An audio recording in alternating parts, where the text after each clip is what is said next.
Welcome all of you. Today in thermodynamics topic we discuss the next point after the enthalpy, that is relationship between delta H and delta U for chemical reaction. So we have to start. So you can see at constant pressure delta H and U is equal to delta H is equal to delta U plus P delta V. This we have to discuss. For reaction involving solid and liquid, delta V is very small for solid to liquid. So solid liquid do not show volume change with change in pressure, that is delta H is equal to U when solid to liquid reaction takes place. For reaction involving gases, that is delta V cannot be neglected, that is delta H is equal to delta U plus P delta V.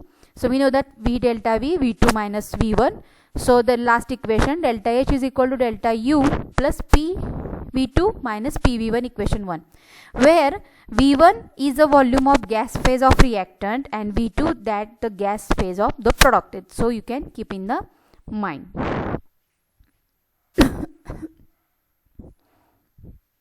So next we discuss the next point, that is the equation regarding, that is we assume that the reactants and products which are behave ideally, applying ideal gas equation, that is PV is equal to nRT, then N1 moles of gas reactant, product N2 moles of the product. So N1 is the number of moles of reactant and N2 number of moles of product. For ideal gas equation, the equation must be continue. P1 V1 is equal to N1 RT and P2 V2 P V2 is equal to N2 RT, equation 2.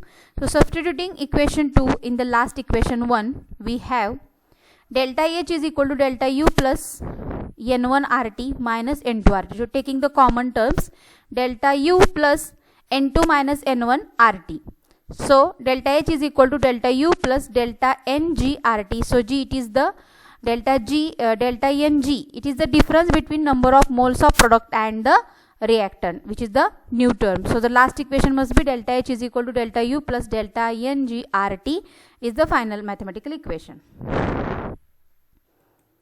Next, so the problem regarding to this equation, here it is one problem.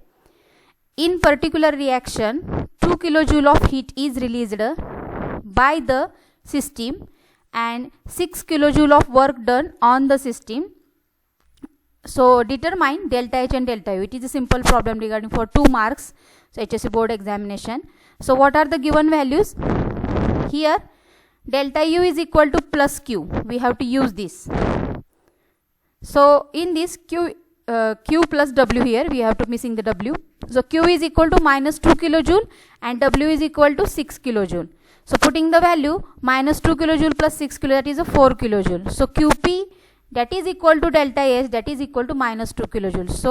So delta H must be, they have to given, and delta U must be the given. Delta H is equal to P is the last mathematical equation. So next, work done in chemical reaction. So the next point, it is work done in any of the chemical reaction. So we know that the last equation, that is W is equal to P external into delta V. So we know that, or assuming P external is equal to P. So W is equal to minus of P delta V. So putting the value of delta V, that is minus of P into bracket V2 minus V1. So is equal to again minus of multiplying P to in the bracket. So minus P V2 plus minus might become plus P V1. So for ideal gas, we know that P V1 is equal to N1 RT and P V2 is equal to N2 RT.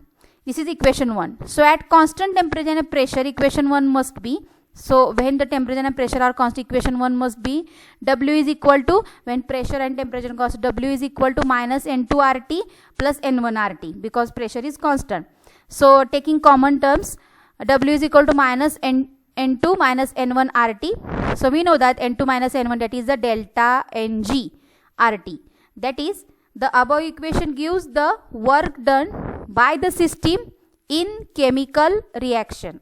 So the sign convention of W, that is work, depends on delta V as follows. So there are some of the cases for the sign convention of work.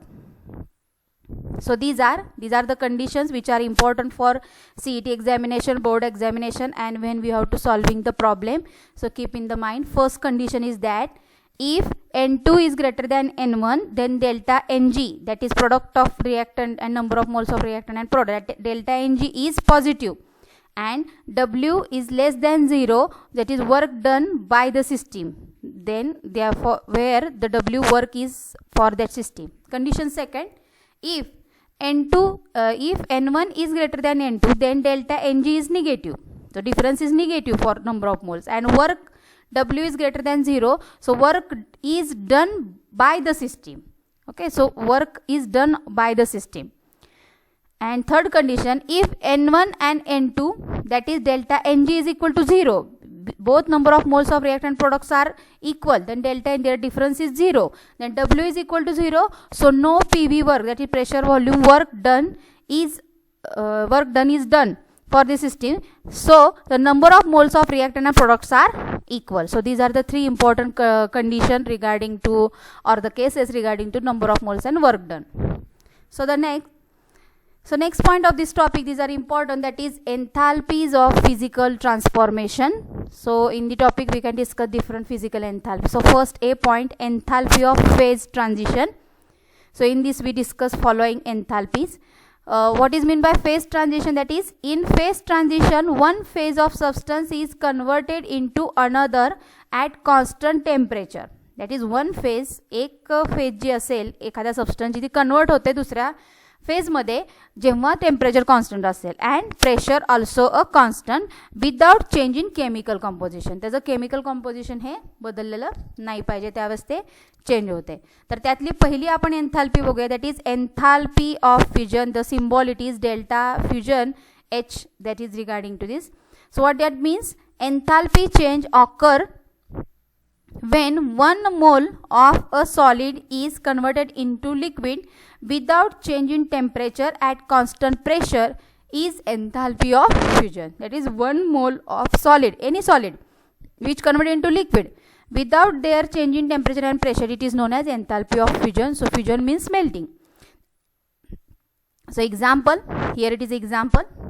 You can keep in mind 1 mole of solid ice melt at 0 degree Celsius at 1 atmospheric pressure. The equation must be H2O solid that gives H2O in liquid. So delta, that is enthalpy of fusion, delta fusion H is equal to plus 6.01 kilojoule per mole at 0 degree Celsius. For 1 mole of solid, ice can melt at 0 degree Celsius. So it must be reverse reaction, that is H2O liquid that gives H2O solid. So the enthalpy of fusion is equal to minus 6.01 kilojoule per mole at 0. So the sign conventions are changes when enthalpy of fusion changes their reaction. So next, enthalpy of vaporization. So for this enthalpy of vaporization, what is their definition? It is the enthalpy change accompanying the vaporization of 1 mole of liquid. Keep in mind, 1 mole of liquid without change its temperature at constant pressure. When 1 mole of liquid without change its temperature at constant pressure, so it is known as enthalpy of vaporization. So this is the example. H2O in liquid that gives H2O in gases.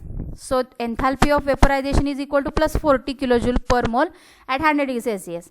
But when the temperature must be constant and the pressure must be changes, the temperature changes and pressure constant. So it must be H2O liquid that gives H2O gases. So must be delta vaporization is equal to plus 44 kilojoule per mole at 25 degrees. That is, temperature decreases, the enthalpy of vaporization also increases. So for 1 mole of water, it vaporized at 1 atmospheric pressure, then enthalpy changes from 40 kilojoule at 100 degrees Celsius and 44 kilojoule at 25 degrees Celsius. In a condensation of vapor, it can be release the heat. So in the gases, H2O in gases that gives H2O in liquid. So enthalpy of vaporization is equal to minus 47.4 kilojoule at a 10 for minus 40.7 kilojoule at a 0 degree Celsius when the moles are at the takes place, when 10 moles are regarding. So this is the enthalpy of vaporization. Next, enthalpy of sublimation. So this is the symbol, enthalpy of sublimation. It is the enthalpy change of conversion of 1 mole of solid directly into vapor at constant temperature and pressure. That is 1 mole of solid directly converted into vapor at constant pressure. It is known as enthalpy of sublimation. Means direct conversion. Like you can take an example of camphor. So H2O in solid state, that gives H2O in liquid, H2O in gases. So the enthalpy of sublimation is equal to 51.08 kilojoule per mole at 0 degree Celsius. But it occurs in two steps. First, melting of solid into liquid, that is H2O in solid to liquid. So enthalpy of fusion is 6.01 kilojoule per mole. And the second step, that is H2O in solid to direct H2O in gases. So enthalpy of vaporization, that is 41.07 kilojoule per mole. So taking the sum of all this enthalpy in the state function, we know that at 0 degree Celsius it must be H2O in solid, that gives H2O in gases. So it must be enthalpy of sublimation, that is 51.08 kilojoule per mole, which is the enthalpy of sublimation. So most of the question can be asked by any another example for enthalpy of sublimation. So here it is a diagram which is important for these three enthalpy, that is enthalpy of sublimation, enthalpy of fusion and enthalpy of vaporization. So you know that enthalpy of sublimation is equal to enthalpy of fusion plus enthalpy of vaporization. So this is actually a vapor phase diagram. In our book they have also given for the representation of these three enthalpy. First, gas state, liquid state and solid state. So first, enthalpy of vaporization means when liquid converted into gases, it is a vaporization. Second, enthalpy of fusion means when solid converted into liquid, it is enthalpy of fusion, this gap you can see. And enthalpy of sublimation means direct conversion of solid to gas, it is sublimation. So this is the diagram which can represent this enthalpy of sublimation, fusion and vaporization. So here we discuss these points. In next lecture we discuss the next remaining points in this topic. Thank you.